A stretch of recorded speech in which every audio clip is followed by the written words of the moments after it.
المقاومة الحمد لله أبانت عن قوة وعن صمود وعن ثبات هائل.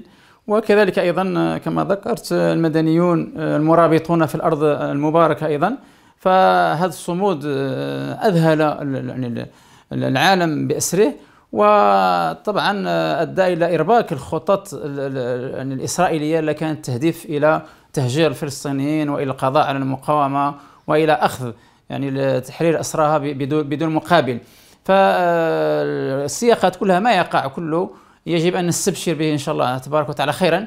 ويقين المقاومة ويقين الفلسطينيين ينبغي أن يكون هو يقين الأمة جميعا، لكن الأمة ينبغي أن تستمر في دعم المقاومة ودعم صمود الفلسطينيين بإذن الله تبارك وتعالى، وأن يكون هذا اليقين كما قلت ثابتا في قلوب الأمة جميعا.